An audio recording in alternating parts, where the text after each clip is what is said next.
Good morning. Good morning, Orlando. Hey, good morning, Linda. Good morning. Good morning, Rainey and Jessica as well.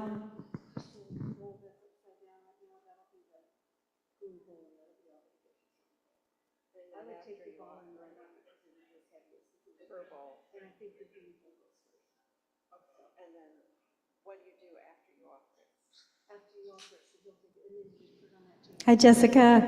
I saw you for a second. Hey, Robbie. I have some announcements. Okay. At the beginning or at the end? Either way. Because I have an announcement. David has, there are going to be a lot of announcements. So I'm probably going to end about 11:30. Okay, then we'll just do it then. Yeah. Awesome. All right.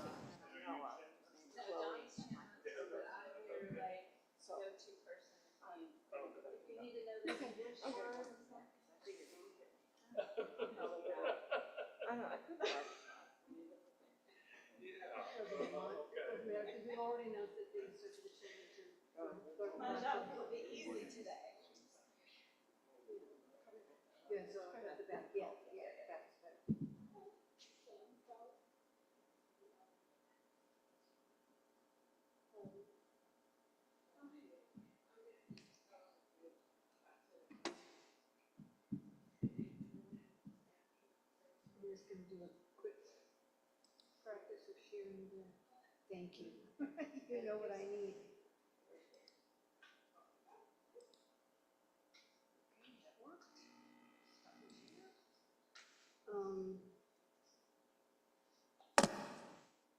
Susie's gonna be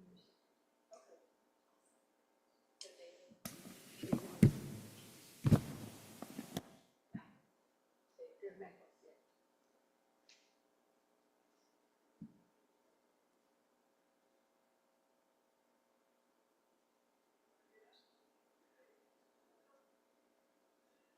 Hi, Peter. How are you this morning? Good morning. My boy, Brian, I think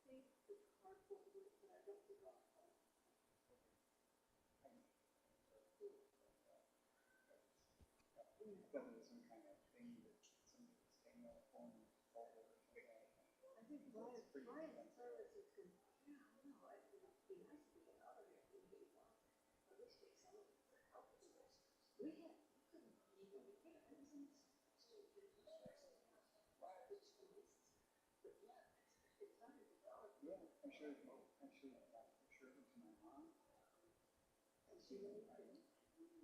Recording in progress.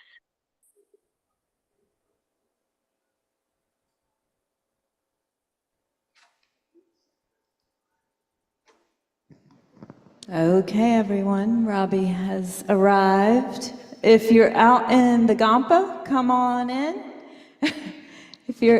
Out in the lobby. Sorry, not the Gampa. If you're in the lobby, come on in. We'll get started.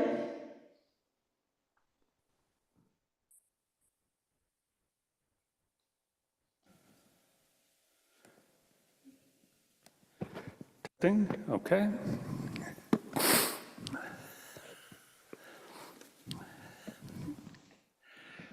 Let's see. Okay, we should better take this off while I demonstrate. We can begin by doing 3 prostrations. No requirement to do this. Welcome to join in if you're so inclined.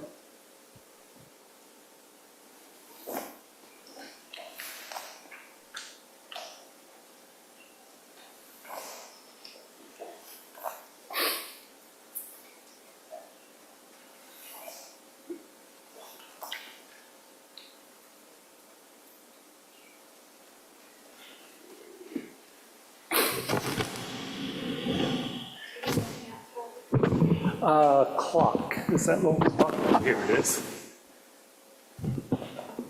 And that'll do it. Thank you.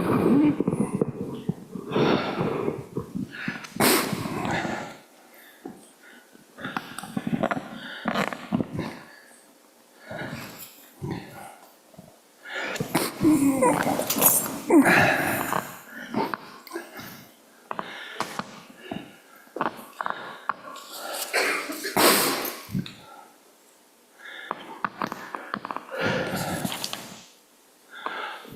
Okay, Donna, you want to take it away?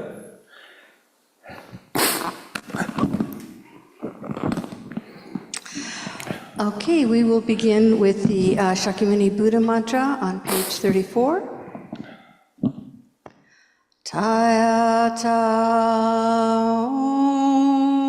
mune mune maha munaye soha.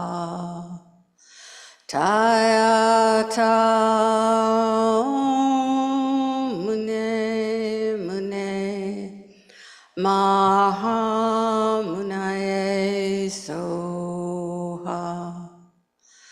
Tayata mune mune maha munaye soha. And now still on page 34, the Medicine Buddha stanza and mantra. Bhagawan with equal compassion for all, whose name when merely heard dispels the suffering of the lower realms, dispeller of disease and the three poisons, I prostrate to Medicine Buddha lapis light. Teata Om Bekanse Bekanse Maha Bekanse Bekanse Raja Samudgate Soha. Teata Om Bekanse Bekanse Maha Bekanse Bekanse Raja Samudgate Soha. Teata Om Bekanse Bekanse Maha Bekanse Bekanse Raja Samudgate Soha. Teata Om Bekanse Bekanse Maha Bekanse Bekanse Raja Samudgate Soha. Teata Om Bekanse Bekanse Maha Bekanse Bekanse Raja Samudgate Soha. Teata Om Bekanse Bekanse Maha Bekanse Bekanse Raja Samudgate Soha. Teata Om Bekanse Bekanse Maha Bekanse Bekanse Raja Samudgate Soha. And now we'll chant the four immeasurables. We'll say it twice in English on page 34 and then flip to the bottom of page 37 and we'll chant it one time in Tibetan. May all sentient beings have happiness and the cause of happiness. May all sentient beings be free from suffering and the causes of suffering. May all sentient beings be inseparable from the happiness that is free from suffering. May all sentient beings abide in equanimity, free from attachment for friends or hatred for enemies. May all sentient beings have happiness and the causes of happiness. May all sentient beings be free from suffering and the causes of suffering. May all sentient beings be inseparable from the happiness that is free from suffering. May all sentient beings abide in equanimity, free from attachment for friends or hatred for enemies. Semchen che de wadang de we gyudang den pa gyur jig du ngao dang dug ngao gi gyudang drel wa gyur jig du ngao me pe de wa dang mi drel wa gyur jig nye ring chagam ni dang drel wei tong yam la ne pa gyur jig.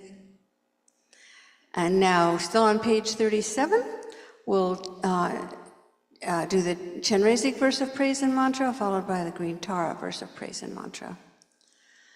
not veiled by any fault, white in color, whose head a perfect Buddha crowns in light, gazing compassionately at all beings, to you, Chen Reizig, all-seeing one, I prostrate. Om Mani Padme Hum, Om Mani Padme Hum, Om Mani Padme Hum, Om Mani Padme Hum, Om Mani Padme Hum, Om Mani Padme Hum, Om Mani Padme Hum, Om Mani Padme Hum. Tare liberates from psychic existence. Tutare liberates from the 8 fears. Ture liberates from all sickness. I prostrate to the liberator, Mother Tara. Om Tare Tu Ture Soha. Om Tare Tu Ture Soha. Om Tare Tu Ture Soha. Om Tare Tu Ture Soha. Om Tare Tu Ture Soha. Om Tare Tu Ture Soha. Om Tare Tu Soha.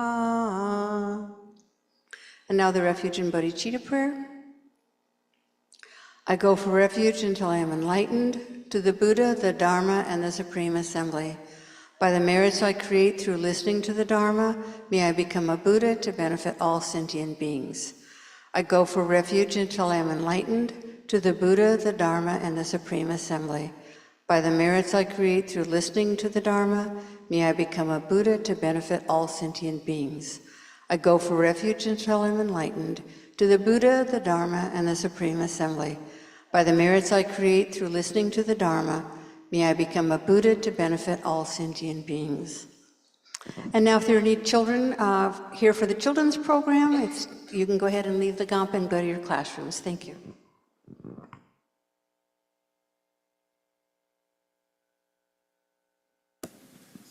Okay, thank you, Donna. I'm here as a substitute for the substitute. My name is Robbie Watkins. For those people I don't know, I've been a member of the center for a long time. And normally on Sunday mornings, Geshe Gellick, one of our resident teachers, would be sitting up here, but he's on a well-deserved break from crazy Westerners.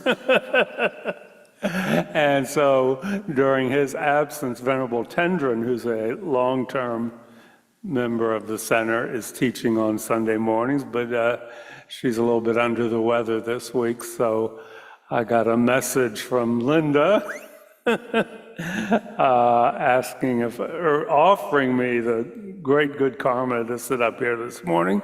I'm leading the new Discovering Buddhism module on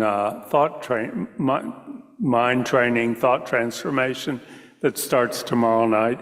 That runs for 5 Monday nights from 7 to 8 or 8:15. And so I'm just going to steal a little bit of that material and lay it on you this morning.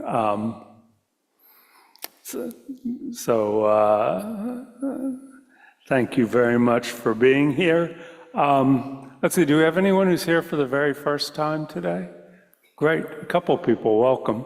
Okay, let's just take a couple minutes to get up and do introductions. Say hello to people you don't know and to people you know, and then we'll come back together. Mm-hmm. Yeah. Mm-hmm. Mm-hmm.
Okay, let's come back together in these conversations.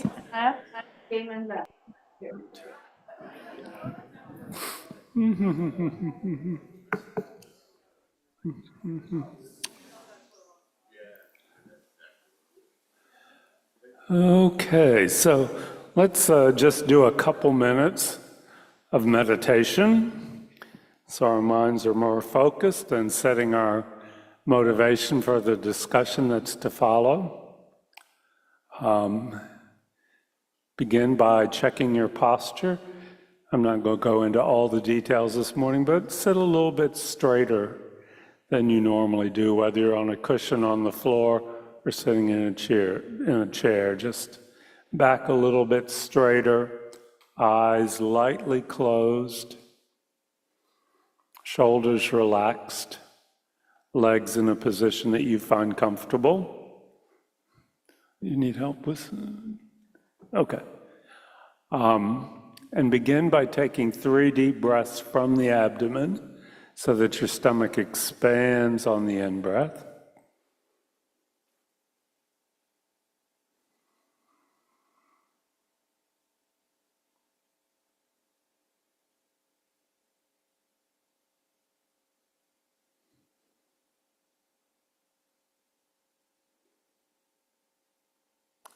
And allow your breath to return to its normal pattern.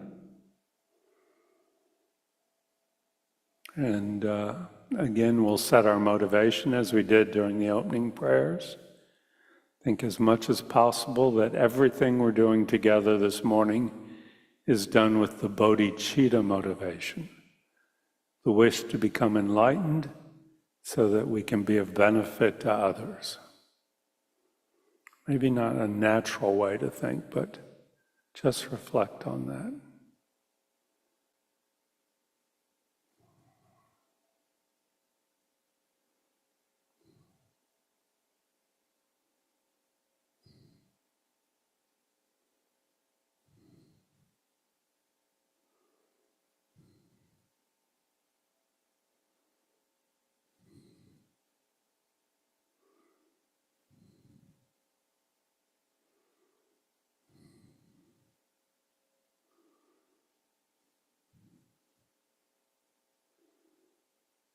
And now we'll just watch the breath, a simple concentration meditation. Our consciousness, our mind is on the movement of the breath in and out through the openings of our nostrils. Just directly experiencing that. Nothing more, nothing less than that. And every time our mind wanders off to another object, we just gently set that aside and come back to the breath. over and over and over again.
And we can end our meditation with a brief dedication.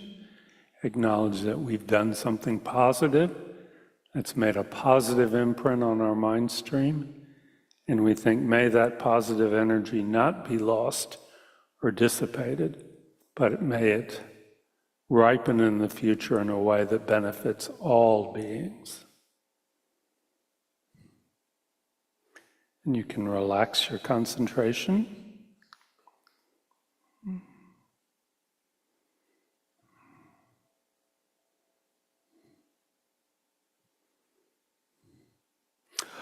Okay, since even if you're not doing the Discovering Buddhism class, I just wanted to give a little introduction this morning to the Buddha's teachings on this enormous subject of what is sometimes referred to as mind training, sometimes referred to as thought transformation.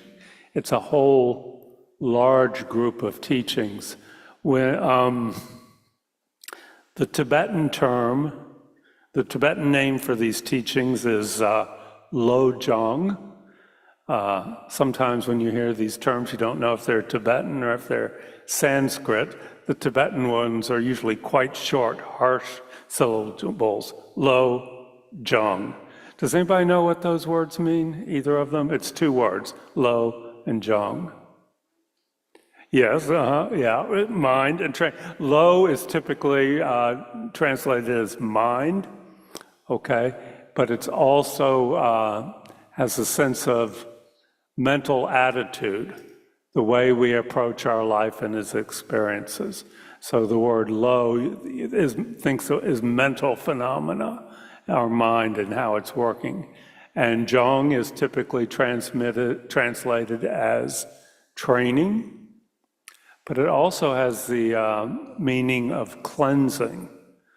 So when we're talking about cleaning and training our mind or our attitudes, the Buddhist approach is that we have certain negative mental qualities that we would like to get rid of: anger, jealousy, craving or attachment, impatience. So we cleanse our mind of those, and then we train them in positive mental qualities such as love, compassion, generosity, concentration.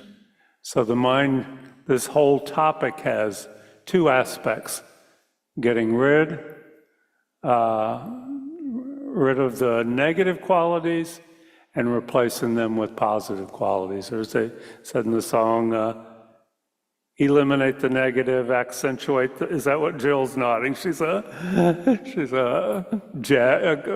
cabaret pianist. Eliminate the negative, accentuate the positive. Okay, that's Lojong training in a summary. And to get that, to actually do that, we have to understand that nothing in our mind is fixed or permanent or is stuck there, okay?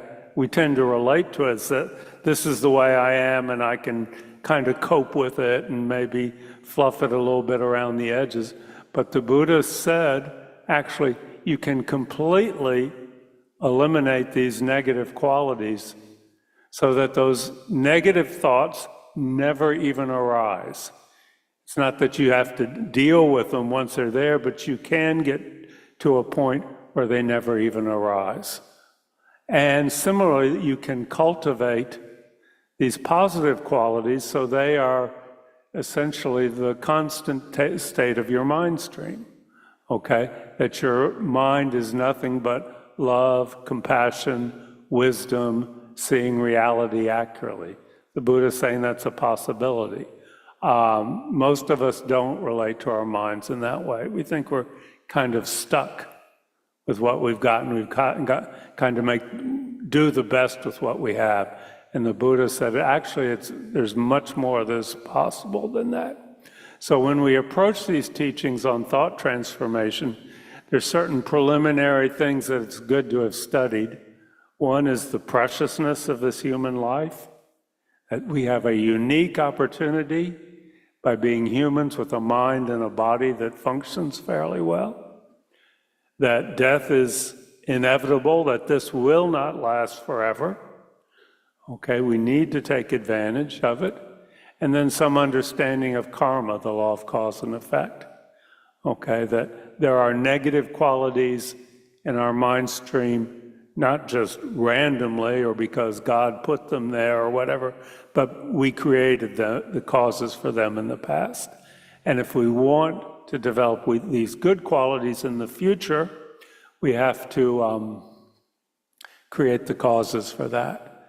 So there's some understanding of the preciousness of the human rebirth, the inevitability of death, and the law of karma really makes these mind training teachings real. And this is an interesting point. You know, the Buddha, and again, there's some controversy among the various schools of Buddhism about this, but in the Galupa tradition that we're part of, you eliminate the negative qualities. It's not like you've uncovered a Buddha who was always there, okay? There's the potential for a Buddha, but you have to actively develop the good qualities. Okay, and that's most of us are, familiar from that with our lives. But this idea that, you just take away the negativity and everything's hunky-dory, you're at the end point, is not really the Buddhist point of view. You have to actively want to develop these good qualities. You have to create the causes for them. So we're talking about lo jong, training and cleansing the mind or the mental attitudes. I wanted to talk a little bit about the idea of lineage. And if this doesn't interest you, you can just tune out, but this is a little bit of Buddhist history. When Geshe Gelek sits up here, anything that he teaches, when he's sitting up here, he can tell you who taught that to him. And he can tell you who taught it to his teacher. And he can tell you who taught it to his teacher's teacher. And that can be traced all the way back to the historical figure of the Buddha, who lived 2,500 years ago. And that's what we refer to as lineage. It may not be very important to us, but I think it gives us a sense of confidence that these teachings have been looked at and examined over the centuries and weren't just made up by someone who went off on their own and decided this is the way things. They can be traced back to the historical Buddha. Okay, I can't do that when I sit here. That's, in the West, we get teachings from everywhere, and you can't remember what we read yesterday, much less who taught us about this. But the Lojong, well, the Buddha did different types of teaching, and what we're talking about here is the sutras, which are the open teachings that the Buddha gave to everyone. There's the teachings on reality or wisdom or emptiness, understanding things the way they really are. That's one big category of teachings. And those came down through a great Indian sage called Nagarjuna, and then went to Shantideva, who wrote the dedication prayer that we recite every week, and wrote this beautiful book that's variously called Guide to the Bodhisattva's Way of Life. He lived in India 500 to 600, I think, somewhere in that range. Yeah, maybe a little, 700's okay. If you're not familiar with it, it's the most beautiful Buddhist book. It's very poetic. It's very fun to read. Guide to the Bodhisattva's Way of Life. Then there are the teachings on compassion and bodhicitta. Okay, and those came down from the Buddha and through another great Indian sage called Asanga, and then Shantideva also. Shantideva is really the nexus for so much of these. And then there are the teachings on, there's a third category called the teachings of Lojong, thought transformation, mind training, that also came from Shantideva. I mean, he's kind of the center for so much of what we study in Buddhism. And from Shantideva, they went to Atisha. We have a statue. This is Atisha here, the big statue. He was a great Indian Buddhist practitioner around 900, I think, 900 to 1000. He went off to, from India, he went to, these people traveled around a lot for that time. He went to Sumatra and received these teachings on Lojong from Dharmakirti, okay? He came back to India. He went to Tibet, where Buddhism was had really kind of degenerated, was very disorganized, had a lot of unreliable teachers, and he kind of straightened things up. And his main disciple, his main student was a Tibetan named Drom Tumpa. You may have heard these names. And then Drom Tumpa passed it on to Geshe Patawa. And these were the founders of what's referred to as the Kadampa tradition in Tibetan Buddhism, which is the name that was given to this center by Lama Zopa. Does anybody know what Kadampa means? Elise? Yeah. Take each word of teachings as practice. It's those who put all of the Buddha's teachings into practice. So if you don't do that, you better get out, okay? You don't belong here. Anyway, so that's the teachings on thought transformation, mind training, are a core part of what's referred to as the Kadampa tradition. So it's really appropriate that we study it here. And then there were lots of text written on this subject by various Tibetan scholars. They weren't making things up. They were taking the teachings of the Buddha and organizing them, putting them in an easy-to-grasp manner. And there are various texts. The one that we'll be using on Monday nights is by Kadampa, and it's called the 8 Verses of Mind Training. It's quite short, and if you're familiar with Tibetan Buddhism at all, you know it's all about lists. It's always 8 of this and 7 of that and 52 of these and so on. So this is the 8 Verses of Mind Training, which is the text we'll be using on Monday evenings. And I'm just going to read it out loud because it's quite short, and it's so you can become familiar with it. And you can find it many places on the web, and there are multiple different translations, but they're all pretty similar. So the 8 Verses of Mind Training by Kadampa. Number 1, may I always cherish all limited beings by considering how far superior they are to wish-granting gems for actualizing the supreme aim. 2, whenever I come into anyone's company, may I regard myself less than everyone else, and from the depths of my heart, value others more highly than I do myself. 3, whatever I am doing, may I check the flow of my mind, and the moment that conceptions or disturbing emotions arise, since they debilitate myself and others, may I confront and avert them with forceful means. 4, whenever I see beings instinctively cruel, overpowered by negativities and serious problems, may I cherish them as difficult to find as discovering a treasure of gems. May I cherish them as being as difficult to find as discovering a treasure of gems.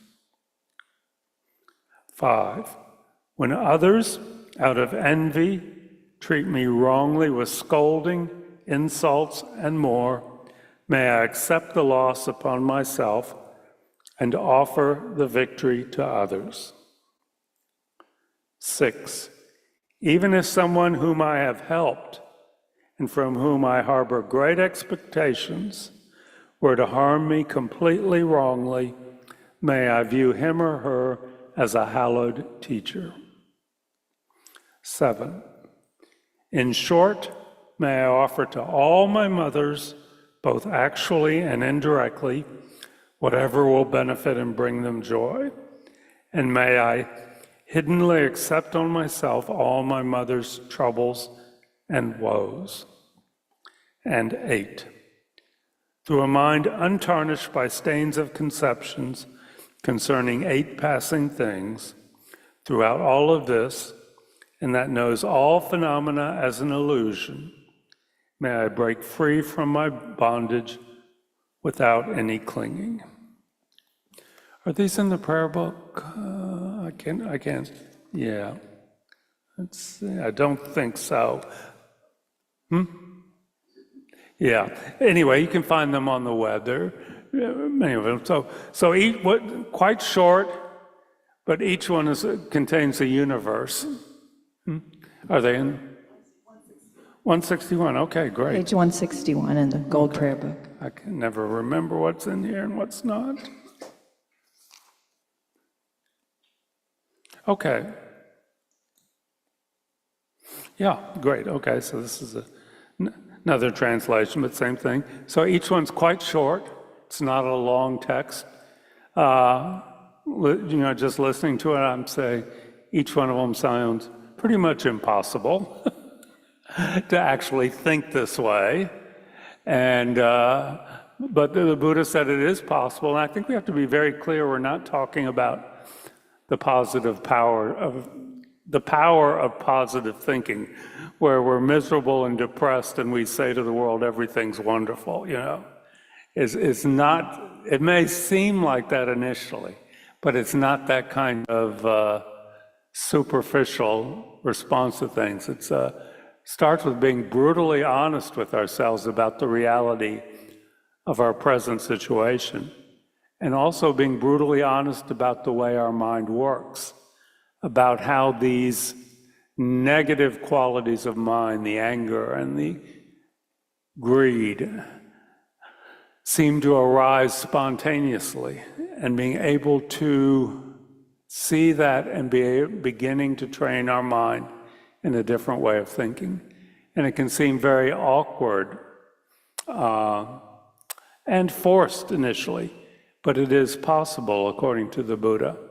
And so that as I said, these negative mind streams, negative tendencies don't arise at all. And then, a Buddha doesn't have to practice thought transformation. They've perfected all this. They've eliminated all the karma that would cause negative mind streams to arise from their mind stream. So this is something that we use on our path to enlightenment. It helps us get there. And but once we're a Buddha, there's nothing in our mind that we need to transform. Okay? So I just wanted to talk a little bit this morning about the first one, okay? The first verse. Let's use the translation that's in the prayer book. Determined to obtain the greatest possible, but let's read it together, okay? Just this one. Determined, page 161, yeah, okay?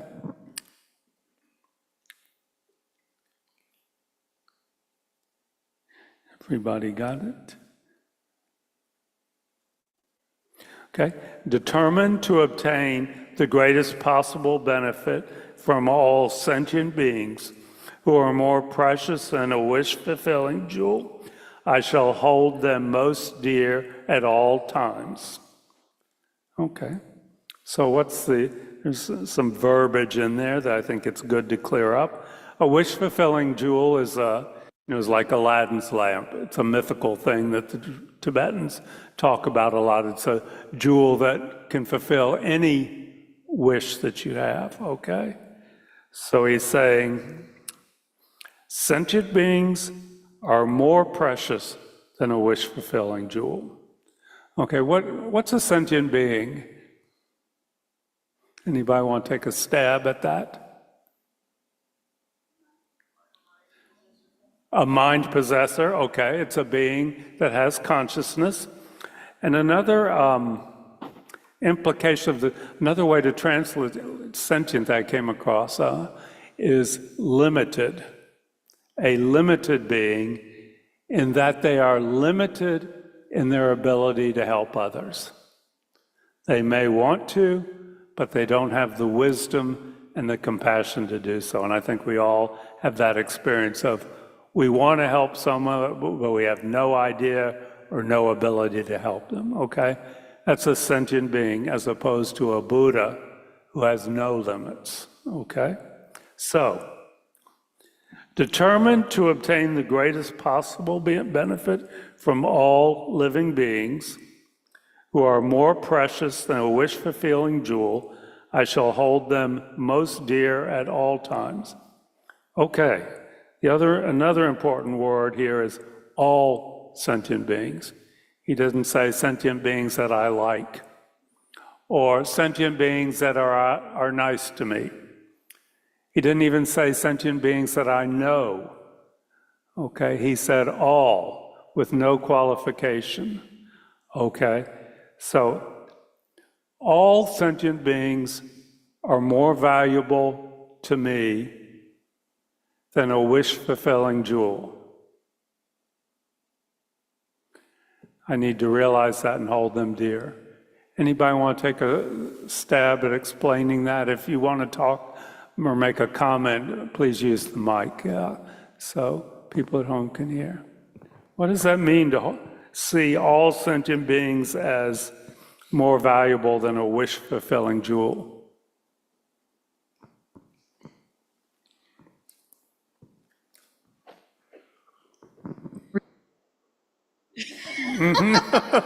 Not an editorial comment on your in advance.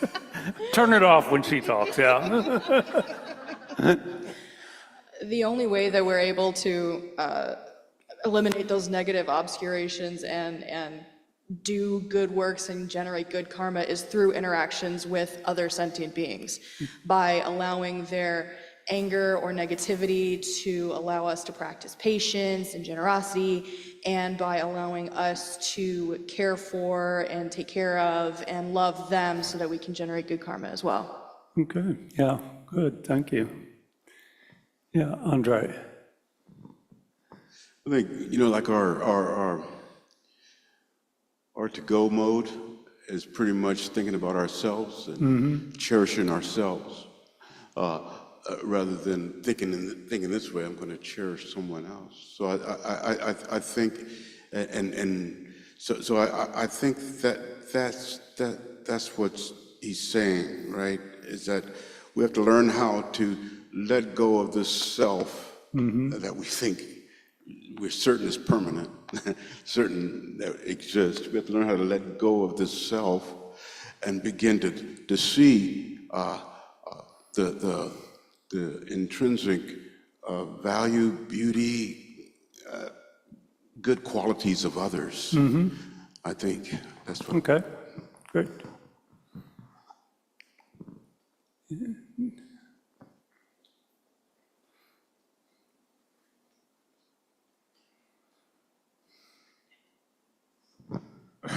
What this verse makes me think of is the way in which our lives depend totally on others. How the food we're eating today has been delivered by 100,000 people who are all over the world, or all over our country, who grew things and who shipped them here, and who ran the grocery store, and we would be starving in a few days without all their cooperation and their activity to benefit us. And it's that way for almost everything, what we built our house out of, or every object we own, mostly comes from the cooperation. So all these people are in fact of immense benefit to us. And should be treated with respect. Okay, great, thank you. Okay, three very different but completely valid interpretations of this verse, really coming at it from three aspects. Going back to the verse, determined to obtain the greatest possible benefit, which really means becoming enlightened. That's the greatest benefit, completely developing our qualities of wisdom and compassion, reaching the state of Buddhahood, which is available to each of us. We can't do that in a void, okay? Without our experience of other sentient beings. Yes, the Buddha went and sat under the Bodhi tree, but that was after he carried with him his experience of other sentient beings, of other living beings. You can't do this in a vacuum. We have to have others to develop our own mental qualities. In the simplest sense, we need teachers, okay? They're sentient beings, and we learn from them, you know. Our Buddhist teachers, the teachers who taught us to write, who taught us to ride a bicycle, okay, they're of great benefit. But we also need those people who push our buttons, who irritate us, who show us, who shine a light on what we're not so happy with in our own mind, okay, where we have room to grow and develop. Those people are an absolute requirement to becoming enlightened. We cannot become enlightened without those people. And, you know, this is developing the attitude of relating to everyone with the idea of without you, without you, without you, I cannot become enlightened. Now, whether they're actively working for us to become enlightened, we can't say, okay? We don't know what's going on in their mind stream. All we can say is that we need others to develop our mind to its greatest potential. And because of that, because our enlightenment is dependent upon them. You know, it's not dependent on a wish-fulfilling jewel. It's dependent upon our interactions with others, that they are so valuable and so precious. And so we work on, you know, again, this is something you can't do overnight, but this is something that's done through discussion, through studying, and through meditation. We develop this mental habit of seeing everyone that we interact with as the cause of our enlightenment, okay? Not as a problem or an irritation or somebody to ignore, but each individual sentient being is the cause of our enlightenment. So it's a really radical way of thinking, okay? Any comments or questions? Yeah, Elise.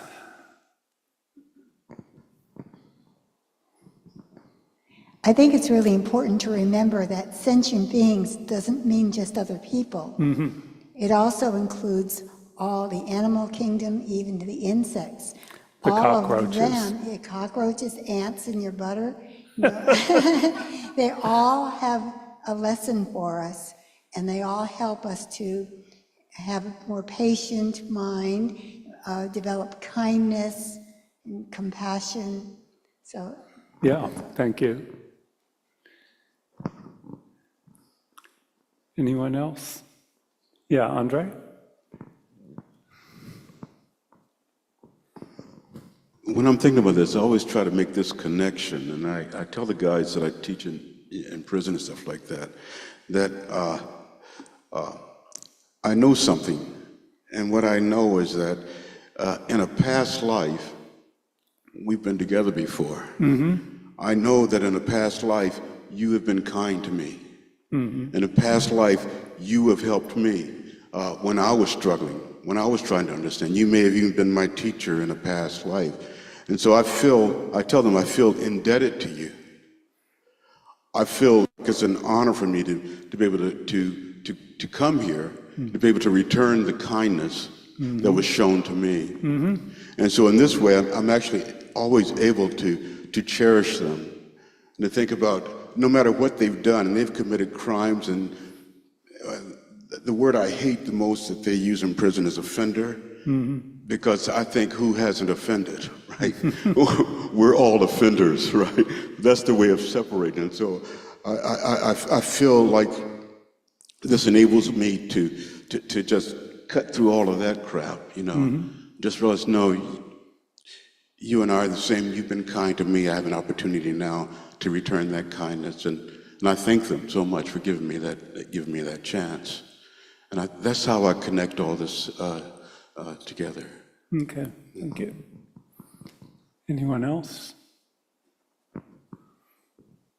Yeah, in the back.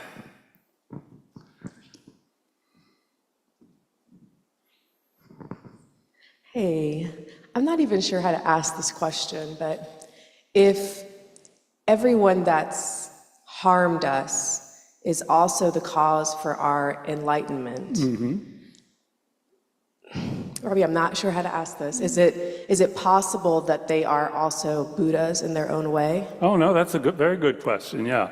I mean, that's another teaching that crossed my mind, but I wasn't going to discuss it. It said we should relate to everyone we encounter as if they were a Buddha. We don't know if they are or not, okay? They don't carry an identity card or anything, but we can learn.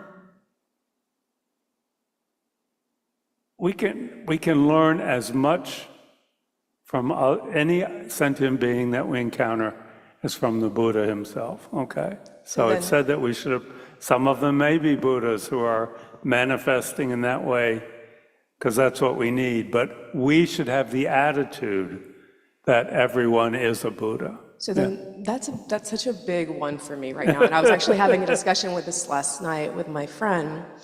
So the rapists and the child molesters of the world, the murderers of the world, could they be Buddhas? It's a possibility, okay? Which is not to deny the suffering of the victim, okay? The suffering is real and is not to be condoned, but it is possible, but it's... Is it possible in the way that when anyone's gone through an experience like that, or anyone witnesses, there's something about the compassion that can ignite in them from those experiences, or being aware of the experience of someone in their lives or in the greater world, in our global community, that it ignites in a person that witnesses or observes or knows or acknowledges this immense amount of compassion, empathy, sympathy, and maybe even activate them on a path towards... Anything's possible, yeah. Okay. Okay. But the teaching is for me as an individual to relate to everyone else as if they were a Buddha. Okay. It's tough, yeah. And it's going to see, we got a comment over here. It's tough and it's not going to be natural initially. I'm just going to springboard in on that. And one time when Venerable George was here teaching, he made the comment, "For all I know, I'm the last one left. And everybody around me is a Buddha playing out my karma." So. Yeah.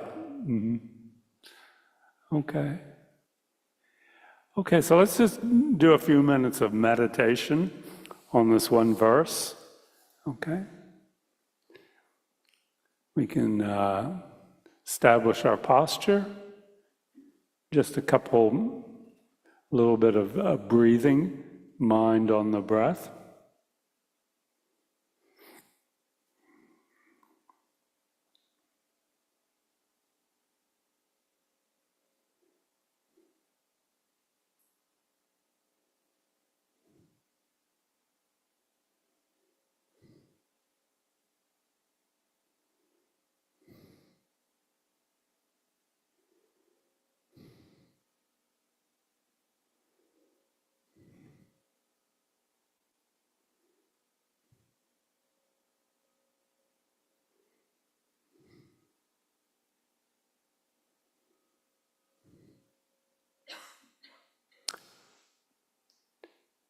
And now we're just going to meditate on the meaning of this first verse of mind training. I'll just read it and you can think in a concentrated and focused way about it. Determined to obtain the greatest possible benefit from all sentient beings, who are more precious than a wish-fulfilling jewel, I shall hold them most dear at all times. And just think for a couple minutes about what that means to you.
And one commentator on this verse summed it up as thinking,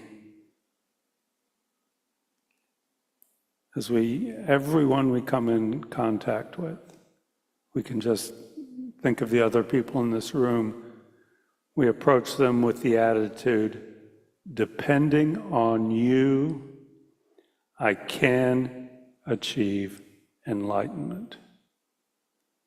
You make enlightenment a possibility for me. Without you, impossible.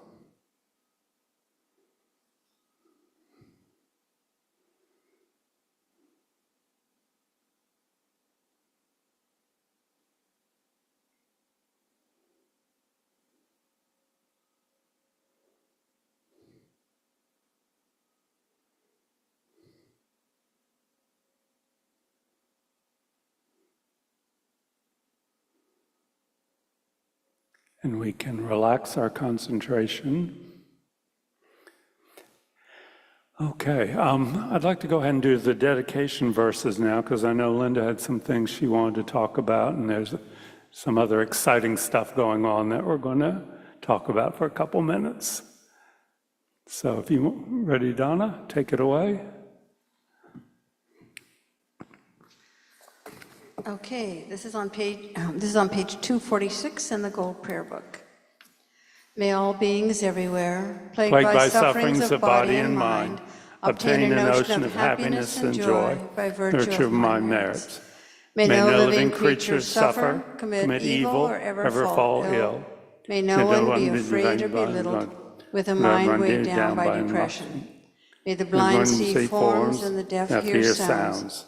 May those whose bodies are worn with toil be restored on finding repose.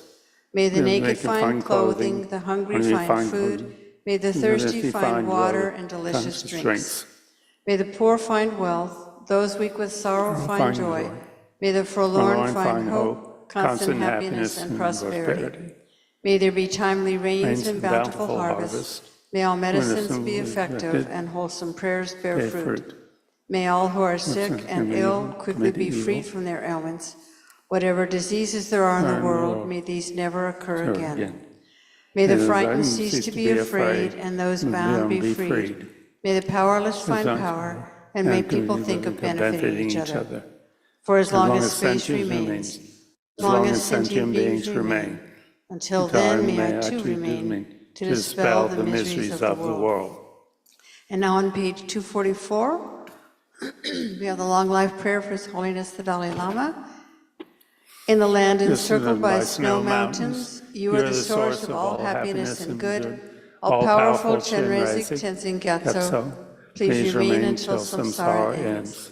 And 245, the one who mastered his speech at a very young age, the one with great patience who received the name Avatari, the one with great precision who spread the teachings of Lama Tsongkhapa on bliss and void, Lama, ornament of the yellow hat tradition, please remain until samsara ends. And now to the inside back cover of the prayer book, the prayer for the swift return of Lama Zopa Rinpoche. Peerless teacher and assembly of the children of the victorious ones, Shravakas and Pratyeka Buddhas, victorious Losam, father and sons, along with the lineage masters, all the objects of refuge of the infinite lands, please bestow the virtue and goodness of accomplishing this prayer here and now. Holding and spreading the Muni's precious and complete teachings through explanation and practice, you are the armor of patience that is never discouraged. Incomparable, venerable Guru, to you I make request. While striving single-pointedly for the sake of the victorious one's teachings, the sole gateway through which all benefit and happiness emerge, and from other living beings, you suddenly departed to peace. What a great loss. Nevertheless, through the undeceiving truth of the blessings of the ocean of the three jewels, and the great waves of bodhicitta of the children of the victorious ones, may the smile of a reincarnation swiftly beam in glory for fortunate disciples. Now the inside front cover, and we'll do the long life prayers for Geshe Gelek and Geshe Sanpo. Supreme Guide, you lead us on the many paths of virtue. A shining sun, you give us the best of excellent explanations. Supreme virtuous friend, you are a constant Dharma companion. Lama who has renounced fame, may you ever remain. You have steadfast imprints of virtuous qualities and keep the instructions of the glorious Guru in your heart. You who pass day and night with noble activities, great virtuous friend, may you have a very long life. And 7 green Tara mantras to benefit all sentient beings. Om Tare Tu Tare Tu Re Soha. Om Tare Tu Tare Tu Re Soha. Om Tare Tu Tare Tu Re Soha. Om Tare Tu Tare Tu Re Soha. Om Tare Tu Tare Tu Re Soha. Om Tare Tu Tare Tu Re Soha. Om Tare Tu Tare Tu Re Soha. Okay, I think Linda's going to have some things to discuss. Yeah, I have a lot of announcements. There's still continues to be lots and lots of exciting things happening. We're going to get a break, yeah. So as Robbie mentioned earlier, we do have Discovering Buddhism Module 11 starting tomorrow. It's Transforming Problems. There's 5 classes, so it'll run August 12th through September 16th with a break on Labor Day Monday, which is September 2nd. And also on Monday, August 12th, tomorrow, from 12 to 1 online, there's a Medicine Buddha Puja. Of course, pujas are prayer services, so please join online if you'd like to. And following that, on Wednesday, August 14th, we have a Guru Puja with Sog, so we have the table set up already for that. That's in the evening from 6:30 to 8:30, and you can bring food offerings as well, and we'll set them up on the table, and then at the end of the puja, it will be distributed to everyone here. That one's only in person. Please do come early, around 6:30. Puja starts at 7, and then we'll need folks to stay and help kind of clean up and everything. It shouldn't be too bad for cleanup. On Saturday, August 17th at 10 a.m., there's a Tara practice. So not as extensive as the one that we held here in person, which was absolutely beautiful, but that one is online, so join that as well. It's a beautiful practice. And as you may have realized, we have started preparing for our remodeling project. I think David and Robbie are going to talk a little bit more about that. Yeah. But you may have also noticed that out in the lobby there, in the bookstore area on the big table, there are Dharma books. Those are basically free or by donation, so if there's something that catches your interest, please feel free to take it and offer a donation if you're able to. Those are going to be set up through today, okay? So make your choices today. And then lastly, we have a pile of lost and found items. These are jackets and shoes, believe it or not, and even Dharma books and lots of water bottles. So please check that out. It's near the front entrance door. Those items, if they are not claimed, so you can check and see if anything belongs to you.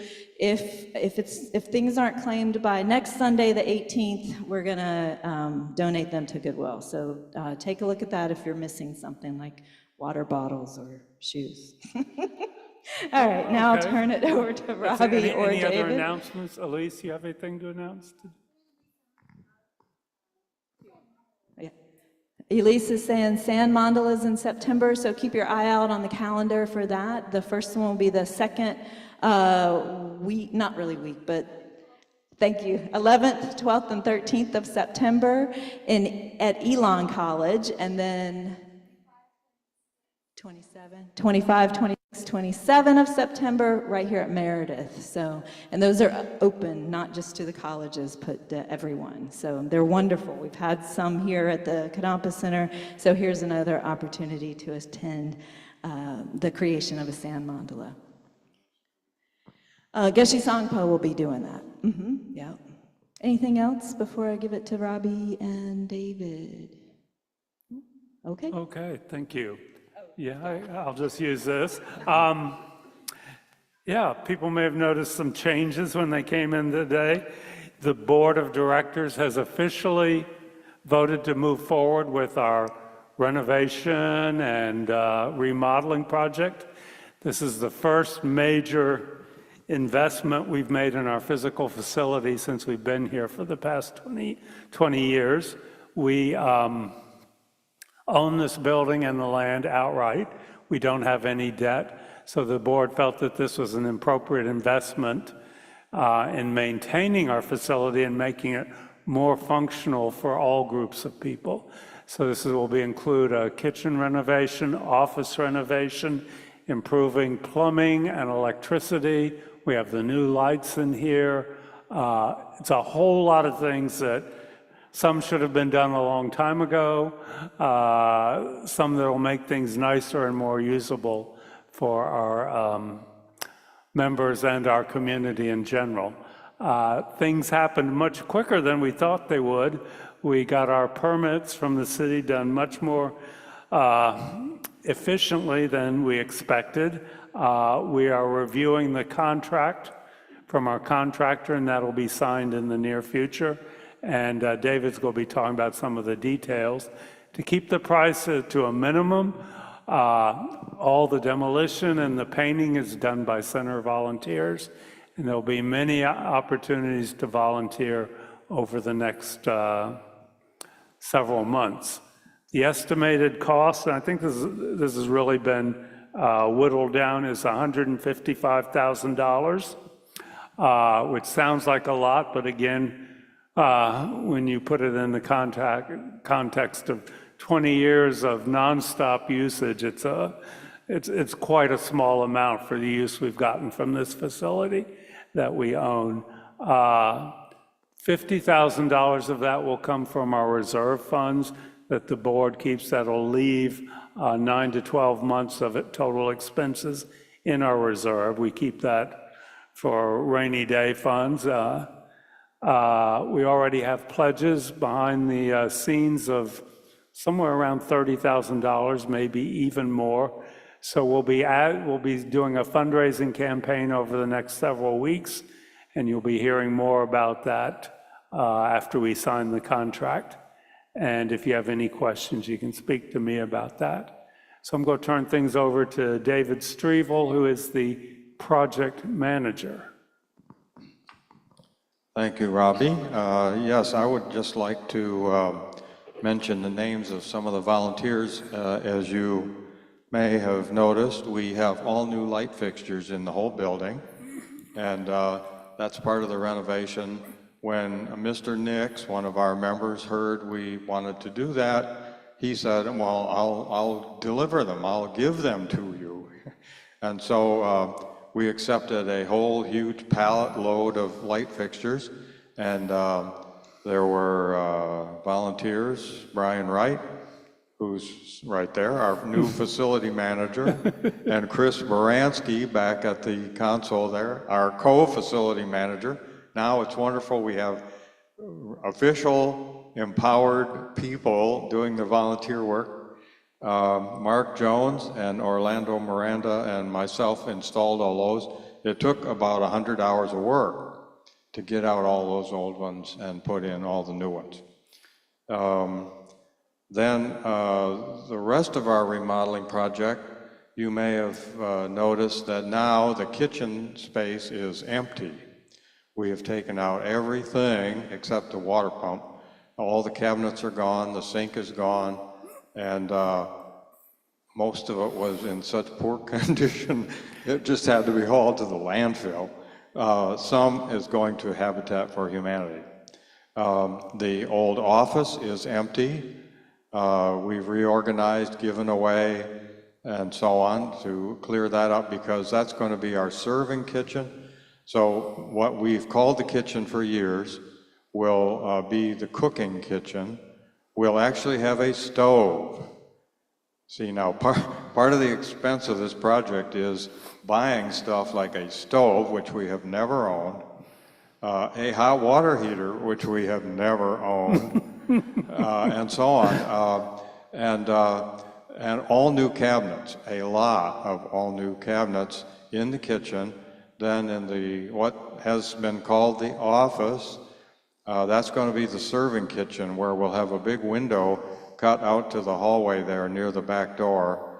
And, you know, volunteers will be pushing big containers of food out there. There'll be a window, and take it out into the lobby for serving. And there'll be another sink there for cleanup. And then over in what we've called the nursery, there'll be an office, a narrow one facing the windows for a one-person office. And then the rest of the space will be Dharma storage, where there'll be big cabinets about 9 feet high with big doors on them, 2 feet deep, to store all the many objects that we have had in storage units and in the classroom building for a long time. So that'll be handier, and we should save money on storage bills too. So that's the general plan. The contractor says he can get it done in 6 weeks from start. I don't know if that can really happen, but say 2 months, which might approximately start September 1st, we're thinking. And so the volunteers clearing out all this stuff were Brian and Mark and Chris Baranski and Donna and Linda, certainly, clearing a lot of things and reorganizing, and Marty Powell and Ken alone contributed his truck to haul things away. And Kathy Kochevar was here clearing up office stuff, yes.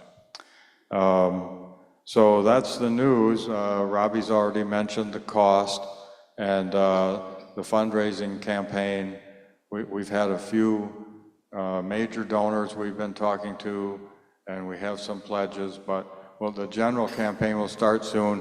There'll be a link right off the website to make donations, or of course they could be sent in by mail, etc. Are there any questions about the project?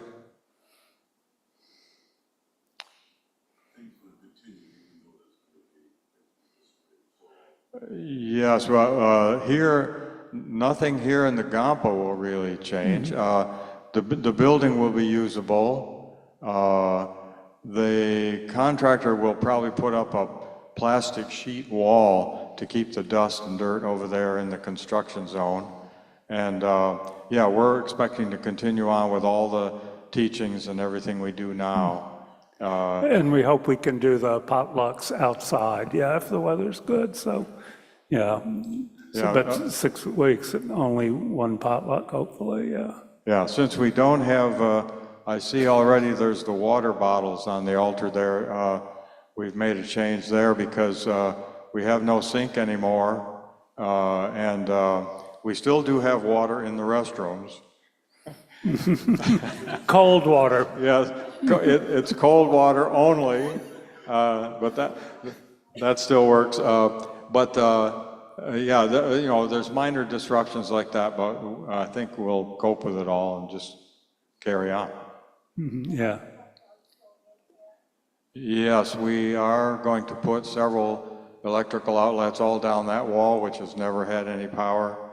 We're going to be putting new water outlets on all 4 walls of the building to water the gardens. That's been a big nuisance, dragging hoses around and only having one rickety outlet on the one wall at the moment. So we're doing things like that. Yeah. Yeah, and as David mentioned, one of the biggest expenses is the cabinetry that's going to be in the spiritual program storage room. But that's going to, as he mentioned, we're currently renting 2 units off-site, which adds up. So it's an investment that will save money, just like our solar panels, which was our last project, which through this hot summer have generated 100% and more of all our electricity.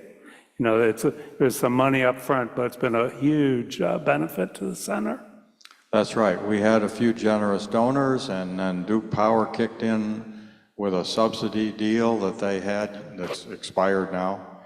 And the federal government is supposed to give us a payment if we can ever get it filed and the IRS would act on it.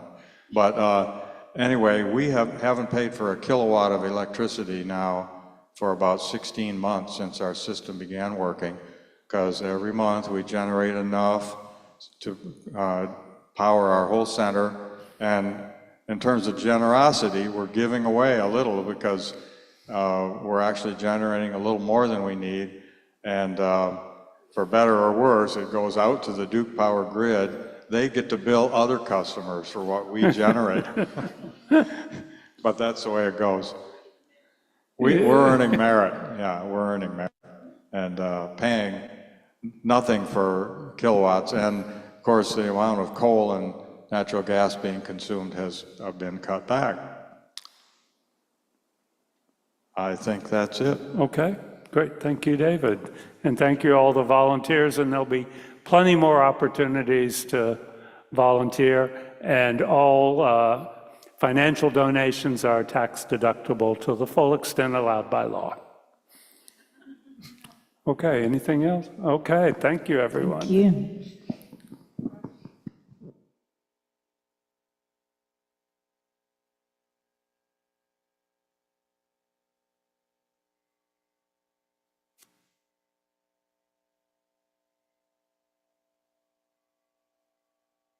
We can go. Thanks everyone online for coming.